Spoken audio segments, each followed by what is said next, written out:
Hello everyone, सभी को नमस्कार, जय हिंद। तो फ्रेंड्स, ज्योग्राफी की जबरदस्त मोस्ट इंपोर्टेंट जहर नाम की सीरीज शुरू हो गई है, जिसका ये पार्ट 1 है, पहली वीडियो है। और साथियों, टॉप 25 प्लस क्वेश्चंस मिलेंगे, जबरदस्त मोस्ट इंपोर्टेंट। और साथियों, गारंटी है ये प्रश्न आते ही आते हैं एग्जाम में, क्योंकि साथियों इस सीरीज में आपको जितने भी क्वेश्चंस देखने को मिलेंगे सारे मोस्ट इंपोर्टेंट और सेलेक्टिव क्वेश्चन मिलेंगे। तो चलिए वीडियो को शुरू करते हैं। पहला वीडियो है, ध्यान से देखना वीडियो को। पहला क्वेश्चन है कि सर्वप्रथम भूगोल शब्द का प्रयोग किसने किया था। भाई साहब, जबरदस्त क्वेश्चन है और बार बार ये रिपीट होते हैं क्वेश्चन। तो सबसे पहले भूगोल शब्द का प्रयोग किया था, ऑप्शन नंबर सी, इरेटोस्थनीज नामक व्यक्ति ने। किसका? भूगोल शब्द का सबसे पहले प्रयोगकर्ता कौन थे? इरेटोस्थनीज। अगला क्वेश्चन देखते हैं। क्वेश्चन नंबर 2 है, भूगोल के नामकरण और इस विषय को प्राथमिक स्तर पर व्यवस्थित स्वरूप प्रदान करने का श्रेय किन्हें दिया जाता है? तो ये दिया था भाई साहब ऑप्शन नंबर ए, यूनान वासियों को। जो यूनान वासी थे, इन्हीं को भूगोल का नामकरण और साथ ही साथ इस विषय को प्राथमिक स्तर पर, प्राइमरी लेवल पर व्यवस्थित स्वरूप प्रदान करने का श्रेय दिया जाता है, क्रेडिट दिया जाता है। चलिए अगला क्वेश्चन देख लेते हैं। क्वेश्चन नंबर 3 है, भूगोल का जनक या फिर भूगोल का पिता निम्न में से किसे माना जाता है? तो ये माना जाता है ऑप्शन नंबर सी, हिकेटियस को, भूगोल का पिता या जनक। याद रखिएगा, बार बार रिपीट होते हैं क्वेश्चन। वर्तमान भूगोल का जनक किसे कहा जाता है? यदि वर्तमान की जगह आधुनिक आ जाए तो बात बराबर है भाई साहब। आधुनिक भूगोल का जनक माना जाता है किसे? ऑप्शन नंबर ए, अलेक्जेंडर वान हम्बोल्ट को माना जाता है आधुनिक भूगोल का पिता या फिर वर्तमान भूगोल का फादर। अगला क्वेश्चन है, विश्व मानचित्र का निर्माणकर्ता किसे माना जाता है? जबरदस्त क्वेश्चन है। Right answer option number D, Anaximander. Anaximander को ही कहा जाता है विश्व मानचित्र का निर्माणकर्ता। अगला क्वेश्चन देखते हैं। एक ऐसी ब्रह्मांडीय नर्सरी जहां पर तारों का जन्म होता है क्या कहलाता है?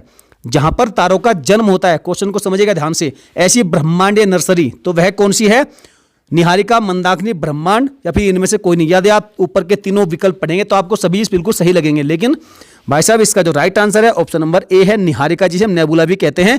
नेबुला ही जो है ऐसी ब्रह्मांडीय नर्सरी जहां पर तारों का जन्म होता है। चलिए नेक्स्ट क्वेश्चन, विश्व भूगोल का निर्माता निम्न में से कौन है? विश्व ग्लोब, करेक्शन, विश्व ग्लोब का निर्माता इनमें से कौन है? तो इसका राइट आंसर हो जाएगा option number B, Martin Behaim. Martin Behaim को ही भाई साहब विश्व ग्लोब का निर्माता कहा जाता है। अगला क्वेश्चन है क्वेश्चन नंबर 8, आकाशगंगा की सबसे नजदीकी मंदाकिनी को क्या नाम दिया गया है? देवयानी, रुक्मिणी, इंद्राणी या फिर कल्याणी? इसका right answer option number A, Devyani. Devyani जो है आकाशगंगा की सबसे नजदीक की मंदाकिनी का नाम है। चलिए नेक्स्ट क्वेश्चन, नवीनतम ज्ञात मंदाकिनी कौन सी है? जो सबसे नवीन अर्थात सबसे नई जो ज्ञात मंदाकिनी है उसका नाम क्या है? तो उसका नाम है ऑप्शन नंबर सी, ड्वार्फ मंदाकिनी। ये सबसे नवीनतम ज्ञात है मंदाकिनी। अगला क्वेश्चन है कि सूर्य के चारों ओर, ध्यान से पढ़िएगा क्वेश्चन को, सूर्य के चारों ओर चक्कर लगाने वाले विभिन्न ग्रहों, क्षुद्र ग्रहों, धूमकेतुओं, उल्काओं तथा अन्य आकाशीय पिंडों को, इस समूह को क्या कहते हैं? तो इसे कहते हैं ऑप्शन नंबर डी। यहां पर आपने यदि शुरू में ध्यान दिया होगा सूर्य के चारों ओर, तो आप समझ गए होंगे सौरमंडल इज द करेक्ट आंसर। चलिए अगला क्वेश्चन देखते हैं। संपूर्ण सौरमंडल का प्रधान ग्रह किसे माना जाता है? पूरे सौरमंडल का सबसे जो प्रधान ग्रह है वह कौन सा है? ऑप्शन नंबर बी हो जाएगा, सूर्य। चलिए अगला क्वेश्चन है। साथियों, यदि वीडियो आपको थोड़ी भी यूजफुल लगती है और आपको अच्छी लगती है, क्वेश्चन आपको इंपॉर्टेंट और यूजफुल लगते हैं, वीडियो को लाइक करके चैनल को सब्सक्राइब करना बिल्कुल ना भूलें भाई साहब। चलिए अगला क्वेश्चन है, हमारी मंदाकिनी दुग्ध मेखला के केंद्र से लगभग कितने प्रकाश वर्ष की दूरी पर एक कोने में स्थित है?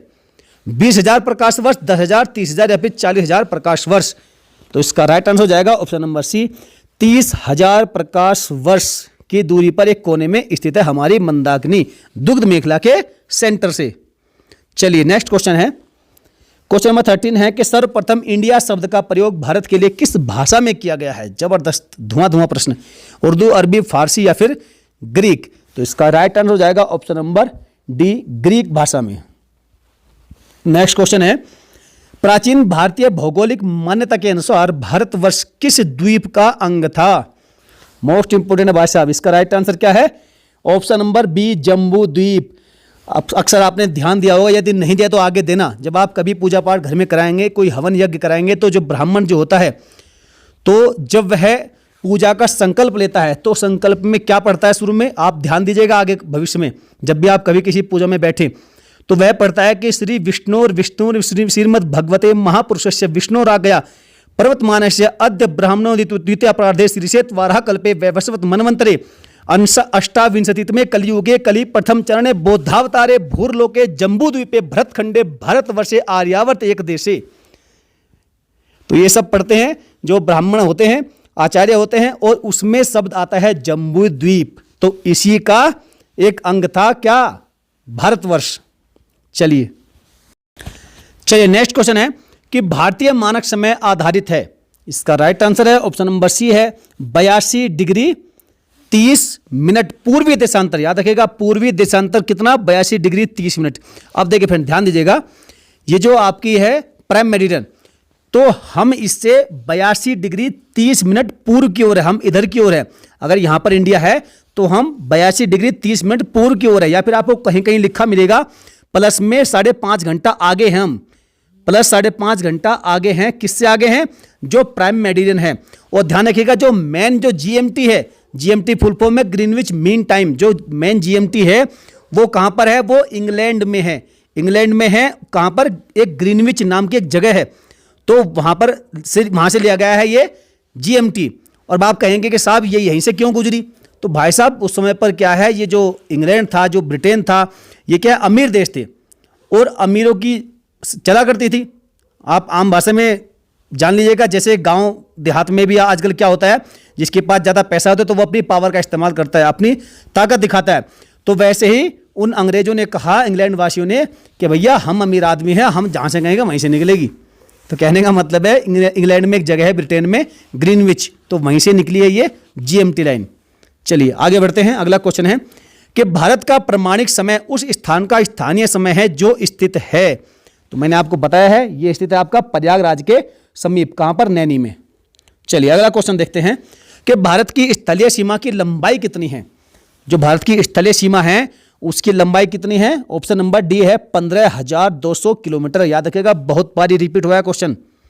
चलिए और आपको मालूम होना भी चाहिए भाई साहब भारत के बारे में। अगला क्वेश्चन है जो कि यूपीएससी 2011 में पूछा गया था, इंडियन स्टैंडर्ड टाइम और ग्रीनविच मीन टाइम में कितना अंतर है। तो बड़ा सिंपल क्वेश्चन है, थोड़ा सा ध्यान देने की जरूरत है। तो इसका राइट आंसर हो जाएगा ऑप्शन नंबर बी हो जाएगा 5 घंटा 30 मिनट। 5 घंटा 30 मिनट का अंतर है इंडियन स्टैंडर्ड टाइम और जो भारतीय मानक समय है और ग्रीनविच मीन टाइम है। और मैंने आपको बताया था कि जो ग्रीनविच मीन टाइम है इससे कितना आगे है, 5.5 घंटा आगे है भारत का मानक समय। चलिए अगला क्वेश्चन है कि भारत का ध्रुव दक्षिणी भाग की भूमध्य रेखा से दूरी कितनी है। मोस्ट इंपोर्टेंट है, इसका राइट आंसर हो जाएगा ऑप्शन नंबर सी है 876 किलोमीटर। जो भारत का ध्रुव दक्षिणी भाग की भूमध्य रेखा से दूरी कितनी है। और ये आपका कहाँ, जो भारत का जो दक्षिणी पॉइंट है कौन सा, इंदिरा पॉइंट, ये इंदिरा पॉइंट से लिया गया।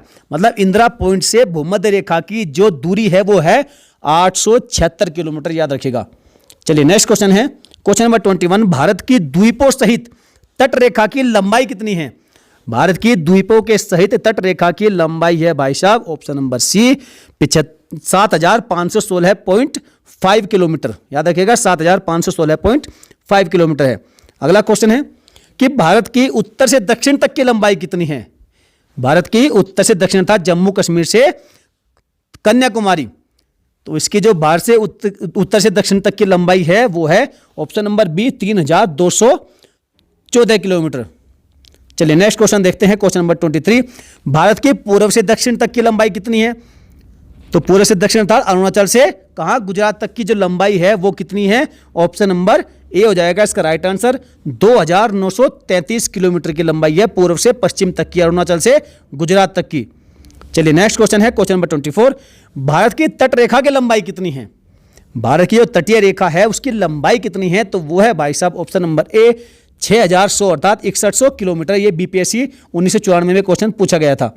चलिए नेक्स्ट क्वेश्चन कि भारत का क्षेत्रफल विश्व के कुल भौगोलिक क्षेत्रफल का कितना प्रतिशत है। जो भारत का कुल जो क्षेत्रफल है वो विश्व के कुल भौगोलिक क्षेत्रफल का कितना परसेंट है, तो वो है भाई साहब 2.4%। Option number B is the correct answer. तो फ्रेंड्स वीडियो आपको कैसे लगी आप हमें कमेंट करके जरूर बताइएगा। 25 क्वेश्चन वाकई दमदार है, धुआंधार है, कम समय में ज़्यादा प्रश्न आपके कवर हुए हैं और आगे आने वाली वीडियो भी आपको ध्यान से देखनी है।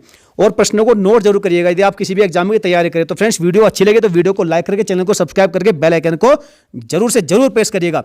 तो चलिए फ्रेंड्स मिलेंगे फिर किसी नेक्स्ट वीडियो में। जय हिंद, वंदे मातरम। और हाँ साथियों, यदि आपका कोई सवाल है, यदि आपका कोई ऑब्जेक्शन है, कमेंट करके आप हमें बता सकते हैं, लिख सकते हैं।